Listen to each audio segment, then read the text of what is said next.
ఓం శ్రీమాత్రే నమః. ఈరోజు దేవి భాగవతంలోని కృష్ణ జననం గురించి తెలుసుకుందాము.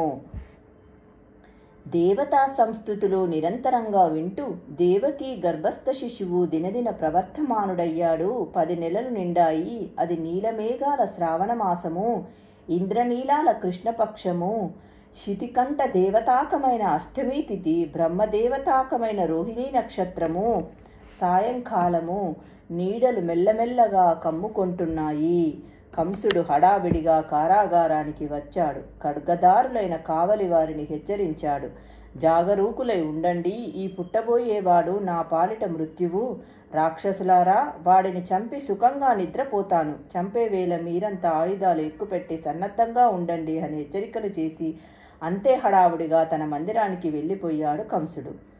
మనిషి బాగా కృషించాడు. మృత్యుభయం కృంగదీసింది. 10 నెలలకు పైగా మనస్సుకు సుఖం లేదు, కంటికి కునుకు లేదు. కమ్ముకొంటున్న నీడలు క్రమంగా చిక్కనవుతున్నాయి, చీకట్లుగా మారుతున్నాయి. దేవికి కంఠధ్వని నీరసించింది. మెల్లగా భర్తతో పలికింది. ప్రాణవల్లభ, ఏమి చెయ్యమంటావు? ఇది ప్రసవ వేళ. మరి కాసేపట్లో ప్రసవం జరుగుతుంది. ఎటు చూసిన ఆయుధ ప్రాణులే, రక్షక భటులే కనిపిస్తున్నారు. ఏమి చెయ్యాలో తోచడం లేదు నాథ.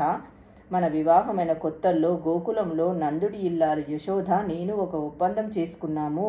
అష్టమ గర్భంగా నాకు జన్మించిన బిడ్డను యశోదమ్మ ఇంటికి చేర్చాలి. యశోదమ్మ తన బిడ్డను కంసుడి నమ్మిక కోసం మనకి ఇస్తుంది. ఇది మా ఒప్పందము. ఈ విషమ పరిస్థితిలో ఏమి చేయమంటావో సలహా చెప్పవు. మన బిడ్డను అక్కడికి, వారి బిడ్డను ఇక్కడికి ఎలా మారుస్తావో ఆలోచించవు. ఈ పని నువ్వే చెయ్యాలి నాథ. ప్రసవం సమీపించింది. కొంచెం అసింఠ వెళ్ళవు. చచ్చేంత సిగ్గుగా ఉంది. ఇటు చూడకు, అటు తిరిగి నిలబడు. ఇంతకన్నా ఏమి చెయ్యడానికి ఏ అవకాశం లేకపోయే.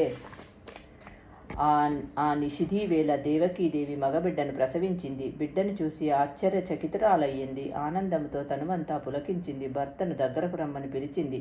కంసుడు వచ్చి సంహరించకముందే కన్న కొడుకు ముఖాన్ని కల్లారా చూసి ఆనందించమంది.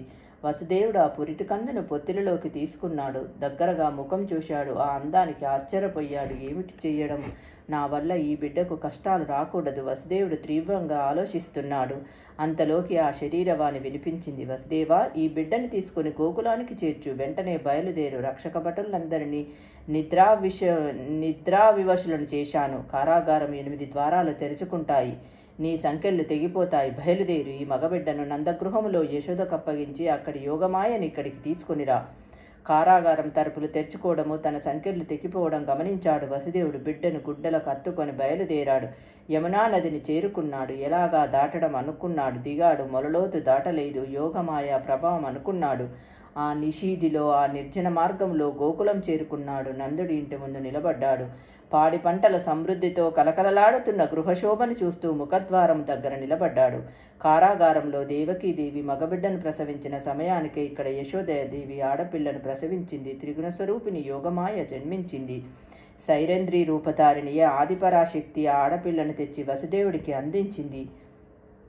వసుదేవుడి చేతుల నుంచి మగబిడ్డను తీసుకొని లోపలికి వెళ్ళి యశోదమ్మ పక్కలో పరుండబెట్టింది. వసుదేవుడు త్వరగా కారాగారం చేరుకున్నాడు. అలికిడి కాకుండా పిల్లను దేవి పక్కలో పరుండబెట్టాడు. క్షణకాలం నిశ్చేష్టుడై భయాతురుడై ఏం జరిగిందో తెలియని అవస్థలో నిలబడ్డాడు. ఆ క్షణంలో ఆ పసిబిడ్డ ఇప్పుడే జన్మించానంటూ పెద్ద బొట్టున రోధించింది. రక్షక భటులు ఉలిక్కిపడి లేచారు. పరుగున వెళ్లి కంసుడికి సమాచారం అందించారు. మరుక్షణంలో కంసుడు అక్కడికి చేరుకున్నాడు. వసుదేవ, కొడుకుని తీసుకురా. అష్టమ గర్భ సంజాతుడు కదా, ఇతడే నా మృత్యువు. ఇప్పుడే సంహరిస్తానని ఆజ్ఞాపించాడు. వసుదేవుడు భయంతో వణికిపోయాడు. కళ్ళల్లో నీళ్లు కుక్కుబెట్టు పిల్లను తీసుకువెళ్లి కంసుడికి అప్పగించాడు. ఆడపిల్ల అని కంసుడు ఆశ్చర్యపోయాడు. అష్టమ గర్భంలో మగపిల్లాడు పుడతాడని ఆకాశవాణి చెప్పిన మాట, నారదుడు చేసిన హెచ్చరిక అన్నీ వృధా అయ్యాయే. వసుదేవుడు మోసం చేసే అవకాశం లేదు. కారాగారంలోనే ఉన్నాడు. రక్షక భటులంతా సావధానులై కాపలా కాస్తూనే ఉన్నారు. మగపిల్లవాడే జన్మించి ఉంటే ఎక్కడికి పోయే అవకాశం లేనేలేదు. ఆడపిల్లే పుట్టి ఉంటుంది. సందేహించవలసిన అవసరం లేదు. అసలే కాలగతి విషమంగా ఉంది అని ఆలోచించి వెంటనే పాషాణ హృదయుడు కంసుడు ఆ బాలికను కాళ్ళు పట్టుకొని బండరాతి మీదకి విసిరాడు. చేతి నుంచి జారిన ఆ బాలిక ఆకాశానికి ఎగిసింది. దివ్యరూపం ధరించింది. మృదుస్వరంతో పలికింది. పాపాత్ముడా, నన్ను చంపి ఏమీ ప్రయోజనం? బలవంతుడైన నీ శత్రువు జన్మించాడు. నిన్ను సంహరిస్తాడని పలికి అదృశ్యమైంది. కంసుడు మరింతగా ఆశ్చర్యపోయాడు. తన మందిరానికి వెళ్ళాడు. బక, ధేనుక, వత్సాది దానవీరులందరినీ సమావేశపరిచాడు. లోపల భయం, పైకి క్రోధం అరిచి చెప్పాడు. దానవులారా, వెంటనే బయలుదేరి లోకం మీద పడండి. పుట్టిన ప్రతి మగబిడ్డను సంహరించండి. ఇది నా ఆజ్ఞ. పూతన, పిల్లలను చంపడంలో నేర్పరివి నువ్వు గోకులానికి వెళ్ళు. ప్రతి శిశువును సంహరించు. ధేనుక, వత్సక, కేశి, ప్రలంబ, బక, మీరు కూడా అక్కడికే వెళ్ళండి. సావధానులైన నా ఆజ్ఞను నెరవేర్చండి అని ఆజ్ఞ జారీ చేసి తన శయనాగారంలోకి వెళ్ళిపోయాడు. అదే ఆలోచన, అదే కలత. నలిగిపోతున్నాడు. తెల్లవారింది. గోకులంలో నందుటి ఇంట మగబిడ్డ జన్మించాడని, ఉత్సవం జరుగుతుందని చారులు వర్తమానం తెచ్చారు. కంసుడి దృష్టి గోకులం మీద పడింది. అనుమానించాడు. నారదుడు లోగడ చెప్పాడు. గోకులంలో దేవకీ వసుదేవులే కాదు, నంద యశోదాదులందరూ దేవాంశ సంభూతులని, నా శత్రువులని. ఈ మాట నిజమే అయ్యుంటుంది అనుకున్నాడు. ఓం శ్రీమాత్రే నమః. రేపటి వీడియోలో కంసుని యొక్క వధ గురించి తెలుసుకుందాము.